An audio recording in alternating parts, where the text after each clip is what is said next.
Okay.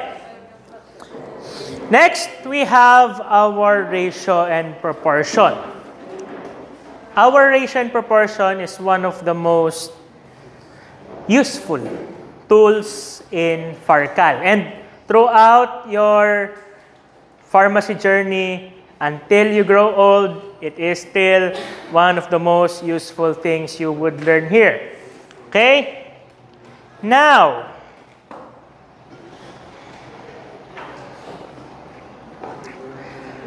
you could most probably solve most of the upcoming questions hanggang finals if you master ratio and proportion. It's that useful. Now, let's start. What is a ratio? A ratio is a quantitative relationship between two amounts showing the number of times one value contains or is contained within another.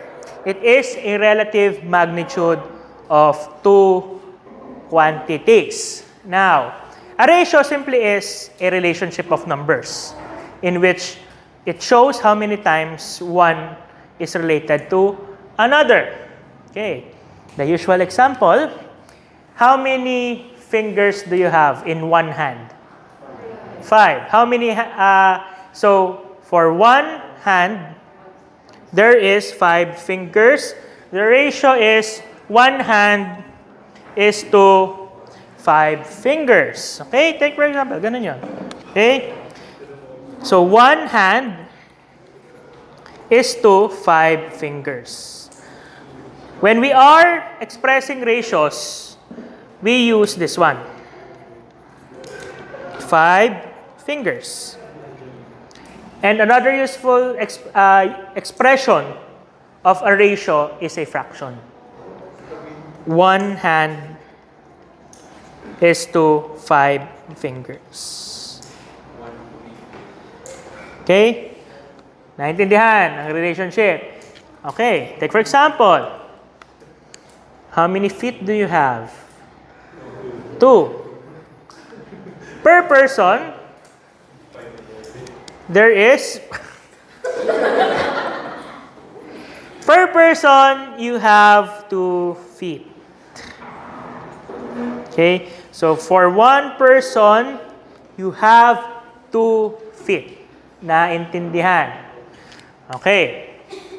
Next, there are various ways of expressing ratio. Like I presented, you can express it as 1:2. It is read, the colon is read as is 2.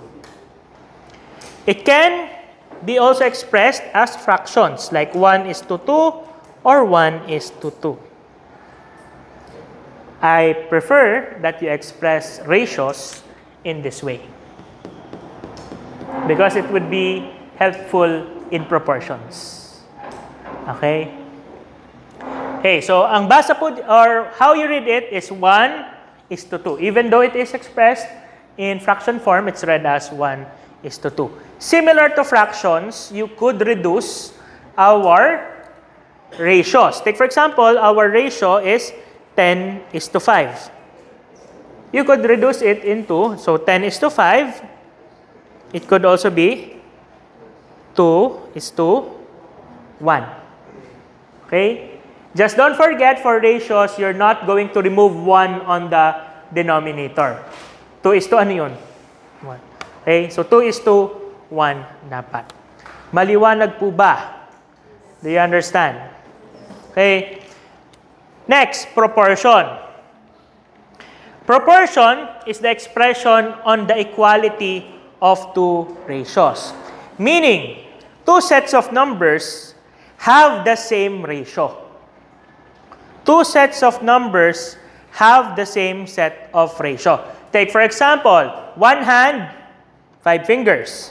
2 hands, 10 fingers. The base ratio is still 1:5.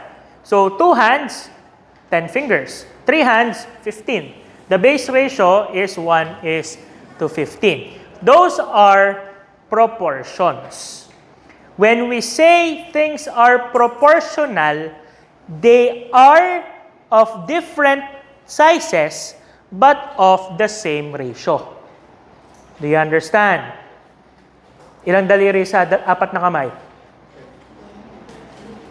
20. 4 hands, 20 fingers. The base ratio is still 1:5. Now, when expressing proportions, you could express them as this one is 2, this one is 2. But the most useful one is this one. You're going to express them in fractions. So, A over B equals C is to D, in which A is to B and C is to D follow the same ratio. Okay? They follow the same ratio. Take, for example, one hand, 5 fingers. In the opposite equation, if hand is on top, on the other side, hand should also be on top. So, 2 hands, 10 fingers. Same units on top, same units on the bottom. Maliwanag po ba? Diyan lang kayo magkakamali. Pag pinagbaliktad nyo yung units at saka yung numbers, diyan lang kayo magkakamali sa pagre-ratio and proportion. Make sure that the same units are on the top and the same units are on the bottom. Understand? Okay. Most of the time, class, for ratio and proportion, it's simply the amount of active drug over total amount. So, amount of active drug is the active ingredient, while the total amount is the total amount, which includes the excipients, etc. Okay, isang kutsara, gano'ng kadaming gamot ang meron. Now, you understand? When solving for ratio and proportion, it is only of algebraic process. Take, for example, one hand, 5 fingers. If we have 25 fingers, how many hands do we have? 5. Pero, if you want to compute it algebraically, this one is X. We're going to move it here, 25 fingers times 1 hand is 5 fingers. Fingers will cancel out. You would end up with 25 divided by 5. 5 hands. Tinamad na magsulat. Okay? Algebra lang po iyan. Okay po? The steps are crucial. Number 1, set up the equation properly. Make sure same units are on top, same units are on the bottom. Fill in the values. Look for the missing one. Algebra, solve. Okay? Let's have some sample problems. If 3 is to 5, then 15 is to what? 25. Okay? Kung nakasagot nyo yun ng hindi nag-iisip, congratulations. Pero kung hindi ka nakasagot, ito po yun. 3 is to 5, 15 is to what? Now, in this case, swap-swap muna. Swap-swap ng algebra. But what I personally do is I get the reciprocal of both sides. So that becomes 5 is to 3 equals x is to 15. Then I could easily get the value of x. 15 times 5 divided by 3. Which is x equals 25. Okay? Nakuha? Try number 2. If 2 is to 6, then 4 is to what? 1 is to 3, 12. The answer is 12. You can get it if you have a good grasp of numbers. But to solve, 2 2 is to 6 equals 4 is to x. 6 is to 2 equals x is to 4. 4 times 6 over 2. 24 divided by 2 is 12. Okay? Okay? Nagagets? If 20 tablets contain 1,600 milligrams of aspirin, how many milligrams of aspirin are there in 3 tablets?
$240.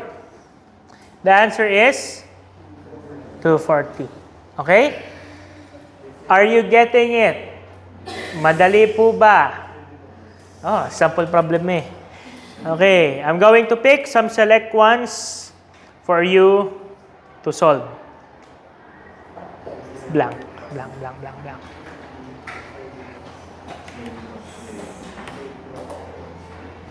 Okay. This one, digoxin, lanoxin, pediatric elixir, contains 0.05 milligrams of digoxin per milliliter of elixir.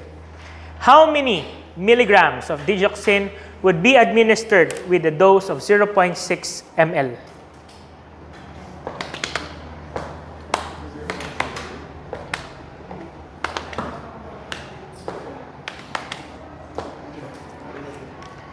Make sure that the units on the top and the units on the bottom are the same. Milligram to milligram, ml to ml.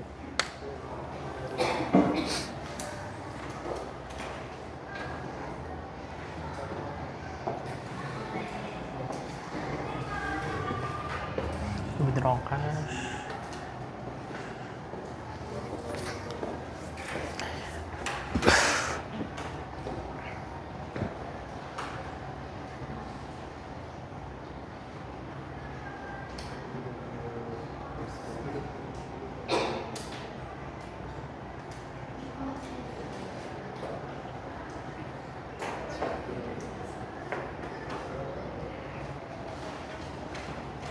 That is number what sa inyong manual? 7. Number 7 in your manual. Page 39.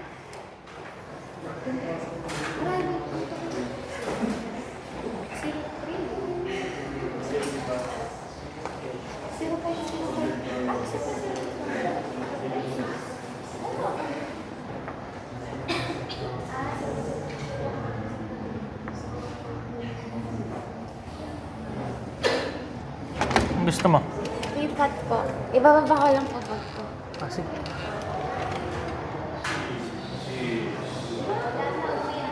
Uy, wala daw. Wala?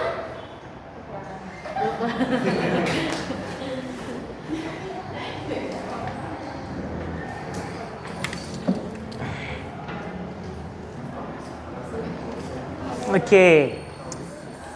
Each ml is 0.05 milligram.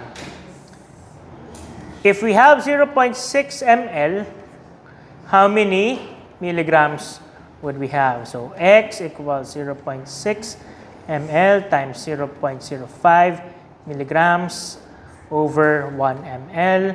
ml will cancel out. X equals 0.6 times 0.05 divided by 1, 0.03 milligrams. Okay? Claro? Okay, let's pick another one.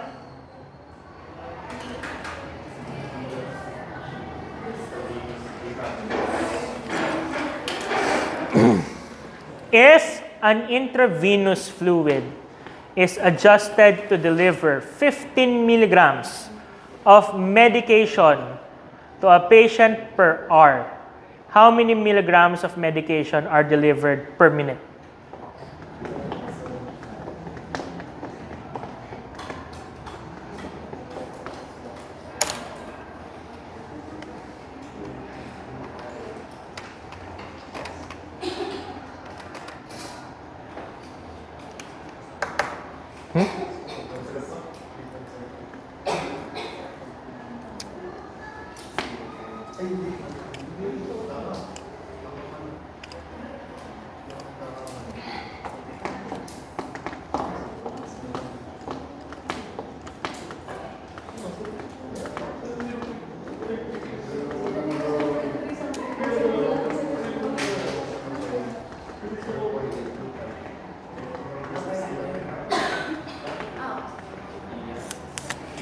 Answer 0.25.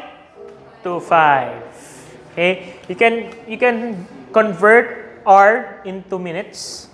So 15 milligram per 60 minutes, we would already get 0.25 milligram per minute.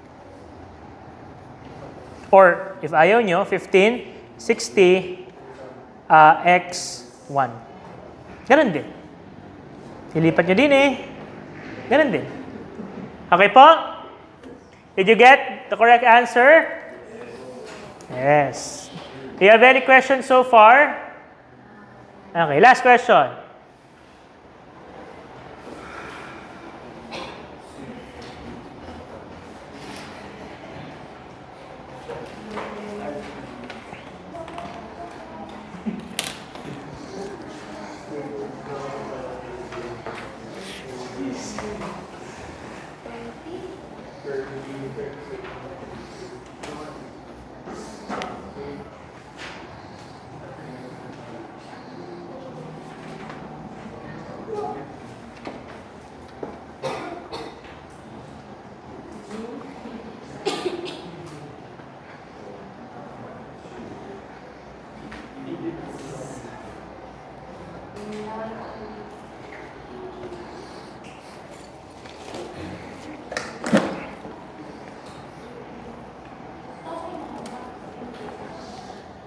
Ay ko.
150 units.